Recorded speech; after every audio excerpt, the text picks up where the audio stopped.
Hi there, Shortcuts. This is Stephen here with your weekly dose of news and reviews of records, black gold as I like to call them.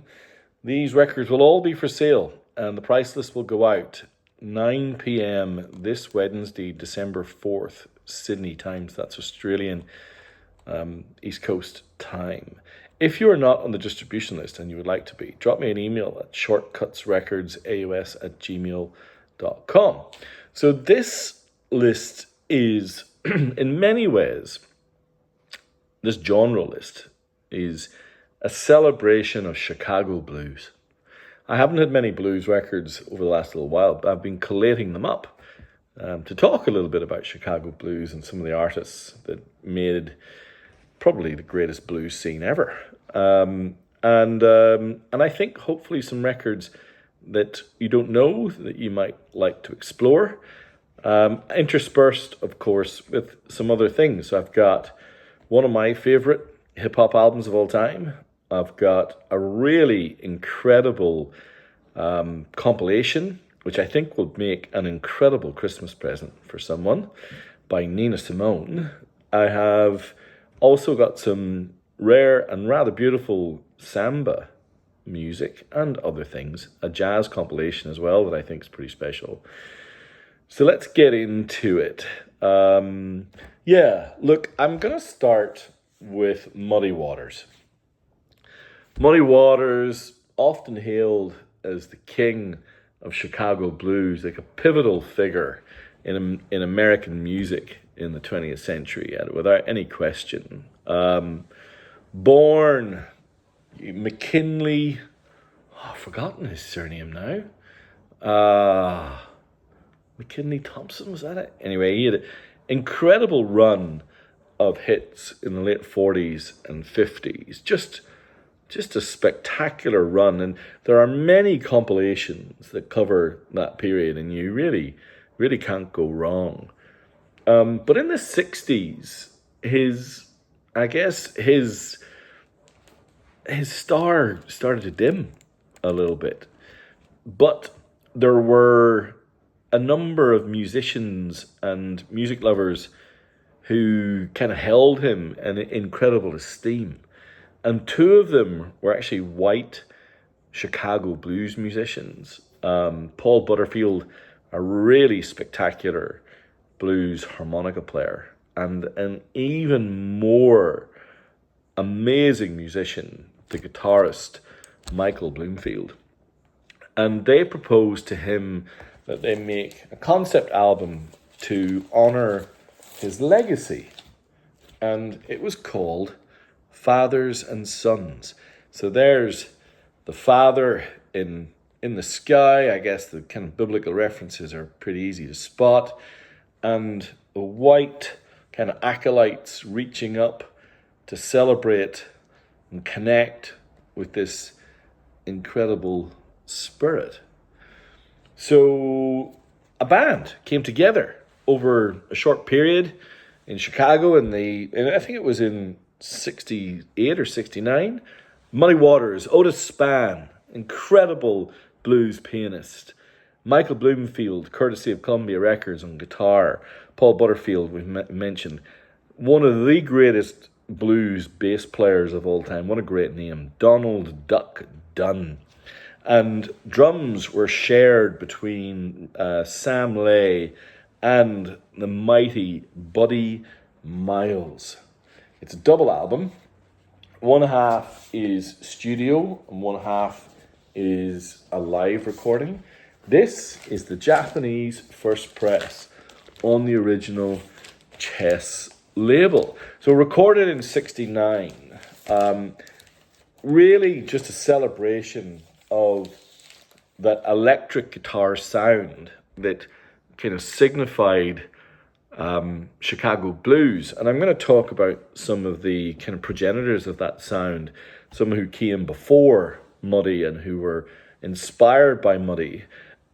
This record was actually pretty successful. It was by far and away his most successful album up until that time. Charted really well in the US, was critically loved, and introduced Muddy to a predominantly white audience who were, I guess, lapping up the blues sound coming out of the UK. So Eric Clapton and the Yardbirds, etc., who all adored Muddy Waters. So the cyclical nature of this blues sound was pretty amazing. I love this album. Many of you who've been to my place will have heard me play, many tracks from it. Mean Disposition, Got My Mojo Working. There's so many. The live performance is so vibrant, but the studio recording with dueling harmonica solos and just phenomenal guitar, and you can tell Muddy Waters is having an absolute ball. I love it. And this was the first of a series of a series of records where Muddy was crossing the divide from being, I guess, a figure revered purely in maybe with black music, and really making an effort to connect with a white audience. And the second record that I'm going to show you from Muddy Waters here, I think is even better than Fathers and Sons. And I love Fathers and Sons. So I think it's maybe 4 or 5 years later, mid-70s, I'm going to guess 75, Muddy made this record, the Muddy Waters Woodstock album. Again, this is the Japanese first press. It's another gatefold. I'm going to tell you a little bit about the pictures in a second. It's got that incredible kind of sepia tone. And if you looked at that and said, oh, that reminds me of an album, it looks a little bit like the sleeve to the second album by the band, that kind of sepia tone, and you'd be onto something, because Chess Records as a label really kind of started to fall apart in the early 70s. It just fell off a cliff. The decline was really stark. And so Levon Helm from the band and the producer of the record is a guy called Henry Glover. They reached out to Muddy and they collaborated on this album, which is another one of these white-black mixes of musicians. And they recorded the record at Levon Helm's converted barn in Woodstock, which is upstate New York, which is why it's called what it is. And in fact, there's the barn. And on the back it says, this album was recorded in Bearsville Studio at Turtle Creek, February 6th and 7th, 1975. So this featured a very different mix of blues musicians to Fathers and Sons. So you had Pinetop Perkins on piano and a really cool guitarist called Bob Margolin. But then you had Levon Helm on drums, Garth Hudson, who's an absolute stellar musician from the band, Fred Carter Jr. You did also have Paul Butterfield, who was the constant from both sessions. So, in fact, Paul Butterfield's harmonica playing on the Woodstock album, I think, is even better than on Fathers and Sons, particularly on Going Down Main Street and the classic Let the Good Times Roll. But this album also featured kind of a few kind of staple Chicago blues classics, but also covered songs by some of my personal favorite artists, like Why Do People Act Like That by Bobby Charles, who I absolutely love.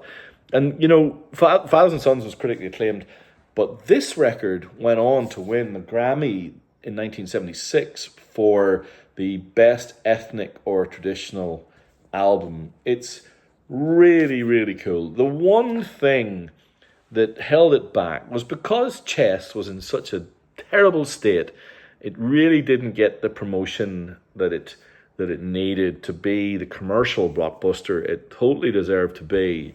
But it really has a legacy to it. Those who hear it just love it. The town of Woodstock even went so far as to create or to have a Muddy Waters Day, kind of proclaiming him. And if you look on the inside sleeve, you'll see he's got a wooden block. And on the block it says, Woodstock welcomes Muddy Waters, with a key. Can you see that? It's just a beautiful thing. And the record's great. The only thing I think that dates it just a little bit is that part of the kind of the aesthetic of the band is accordion. So there's a little bit of accordion in there, which I kind of like, but I know some other people aren't so keen on. But it's got something. It's kind of pure for its time. I think Fathers and Sons and the Woodstock album, and then what came later when Muddy Waters then made 3 records with Johnny Winters, who is another white blues musician who completely adored Muddy Waters. They just kind of secured his legacy and just made him a foundational figure, not just in blues, but in rock and roll. Just a legend. And those 2 records are just utterly magnificent. I have both of them, both of those pressings. I love them both. Can't recommend them highly enough. They're just absolutely wonderful. Okay, now before I speak about a bit more blues, I'm going to talk about a hip-hop album that I think is as good as those Muddy Waters records. Now this is pretty special. This is I think it's either the US first or second press. I'm not quite sure yet because it's a little bit hard to tell. But it's still in the shrink wrap. And it's an album called Breaking Atoms by a hip-hop band called The Main Source. And that's the label right there. Now, The Main Source were hip-hop collective out of New York and Toronto, Canada predominantly. So kind of cross-international divide. In what euphemistically called the golden age of hip-hop. So you're in that era where there's just really inventive production, razor sharp lyricism, often tackling the social norms of the day and how that impacted those who were making this music. Now this particular band featured a guy called Large Professor, and a couple of Canadian DJs. And those guys went on then after this record to work with A Tribe Called Quest, my personal favourite, greatest hip-hop band of all time. And that's how I got to hear of Main Source. This is really the only album that kind of cemented their legacy, because Large Professor, I think it was Large Professor, he left the group after this record. So they did disband pretty prematurely, but this as a kind of 90s hip-hop artifact is pretty special. It has been it's been the feature of kind of PhDs. When you read about this record online, there are some people who have kind of unapologetically dove into the legacy of this record, partly because legends like Nas appeared on early Main Source records. So it's got something that kind of bridges a gap between the kind of golden era hip hop and maybe what came in the mid to late 90s. Also, part of the reason I know this record is one of the best songs on this record. I'm going to forget the name of it in a minute, but what's it called? It's A Friendly Game of Baseball appeared on the soundtrack to Boys in the Hood, which is one of the best soundtrack albums of the 90s. And A Friendly Game of Baseball, Just a Friendly Game of Baseball, is another one of these records that talks about, I guess, police intimidation and the nature of the police state in black neighborhoods, but does it in a really kind of funny, quirky, clever way. And the production quality is phenomenal. If you don't know it, give it a listen. Unfortunately, I don't think many of the tracks are on Spotify, but if you look up the Boys in the Hood soundtrack, you'll see Just Another Game of Baseball on there. Give that a listen, and if you like it, you'll love the rest. All right, before we get on to more blues, I have a couple of compilations that I like very, very much. This is the greatest compilation of Blue Note jazz. This is called This is Blue Note Jazz, and Look at that sleeve. It is absolutely amazing. It's this gold foil with this obi band that goes all the way around the entire record. I'm not quite sure what year this was released, but when you see who it celebrates, it's probably early 60s. So let me show you how this goes. Here's the first artist. There's Miles Davis, and you can see on the left-hand side, it's almost like a breakdown. So let me tell you, you got the Sidewinder, Lee Morgan, Moanin', Art Blakey, Song for My Father by Horace Silver, Watermelon Man, Herbie Hancock, Autumn Leaves, Lee Morgan, and A Night in Tunisia by Art Blakey. Literally 6 of the greatest jazz songs ever recorded. Look, who's that? That's Lee and Cannonball Adderley. And then here you've got Herbie Hancock and Horace Silver, and then finally the mighty Art Blakey. It's just a beautiful, beautiful thing in spectacular condition.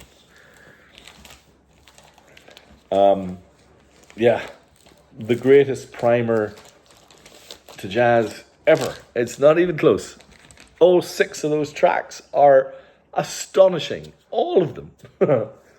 All right. Now here's something super cool as well. So one of the artists that I love, that the Japanese also just completely revered, is Nina Simone. And every so often I find really spectacular Nina Simone records. I think this might be my best find ever. So this is called Gold Deluxe Nina Simone. Got Obi. It's a hard cardboard gatefold. Supremely expensive on Discogs. Really hard to find. Double LP in perfect condition.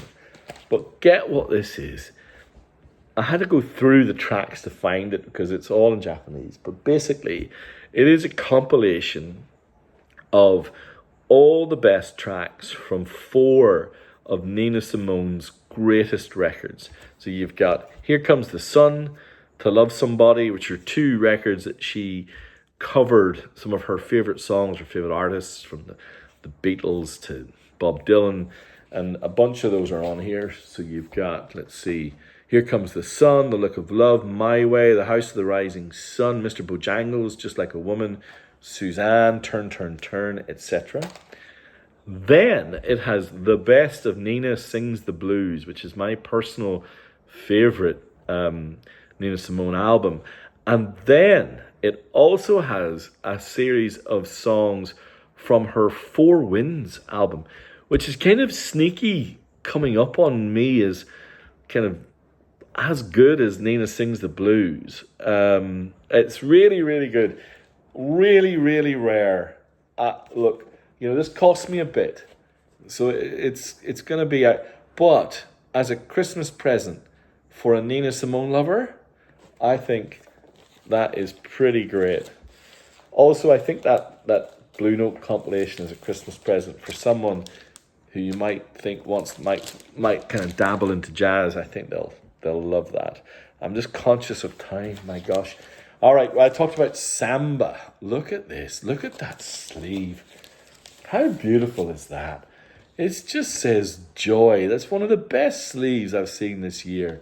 It's called Canta Canta Minha Gente by Martinho da Vila.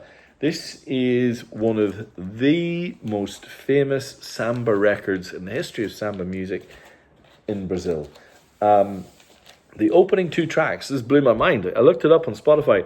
The opening 2 tracks on here have 100 million plays between them. Canta, the title track, and Disrhythmia, which is really great. And so this guy's,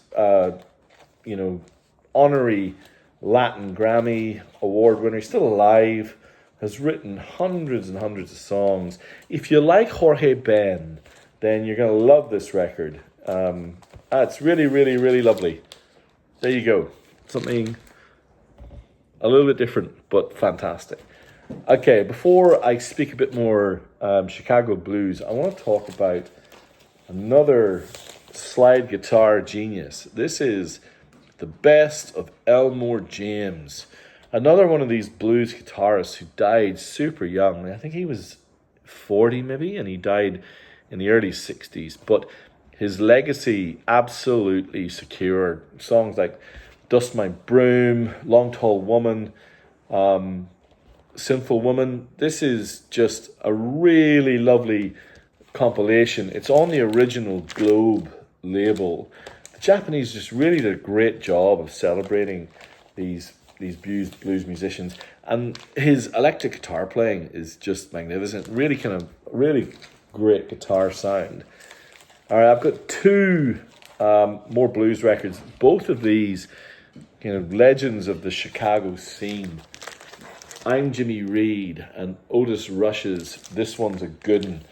This One's a Good 'Un being one of my favorite sleeves and records from the Chicago scene. There's Otis Rush. You've heard me talking about him before.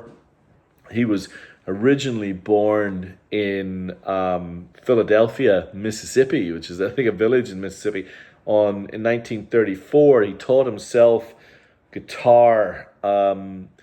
And this is 18 songs on here. Basically, a compilation of every single and B-side from his kind of key era, which was kind of 56 to 59. The guitar playing is searing.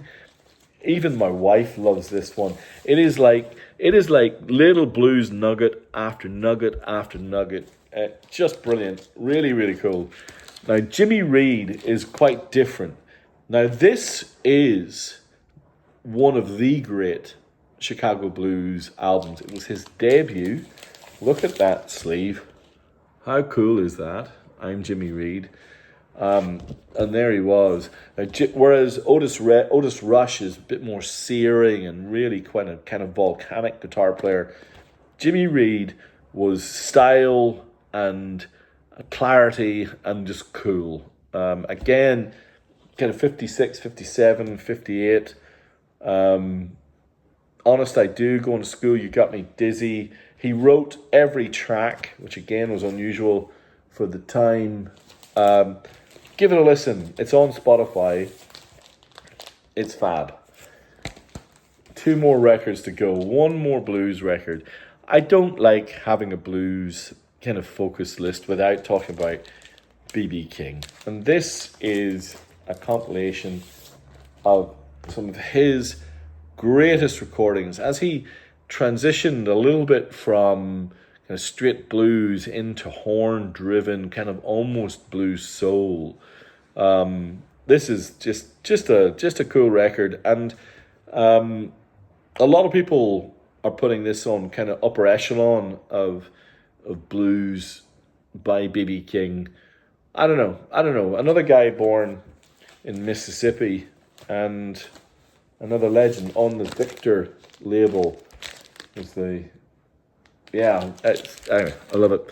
And then finally, just to finish with something non-blues, this could well be the best soundtrack to the most awful movie. If you've kind of got the two ends of the spectrum, really cool soundtrack, really awful movie, how big is that gap?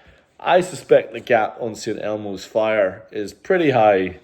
I don't like the movie. It's seven knobs. I mean, seven of the most dislikable characters. I don't care who's in it. Emilio Estevez, Rob Lowe, Andrew McCarthy, Demi Moore, Judd Nelson, Ali Sheedy, Mayor Whittingham. Every single one of them, back to sender. I've got no interest. But that incredible song by John Parr, St. Elmo's Fire, Man in Waiting. You know, I was saying to the kids about St. Elmo's Fire earlier, and they were saying, I've never heard that song. And then, you know, it's on the soundtrack to Across the Spider-Verse. It's on the soundtrack to the first Deadpool movie. It's one of the most spectacular, crazy 80s songs ever. Anyway, I gotta stop. I'm going on way too long. That is our blues-infused genre list for December 4th, 2024. If you would like to be on the price list, drop me an email at shortcutsrecordsaus@gmail.com. As always, please like, subscribe, especially leave me a comment. It only takes a few seconds. It makes a huge difference. Thank you so much, as always. Bye.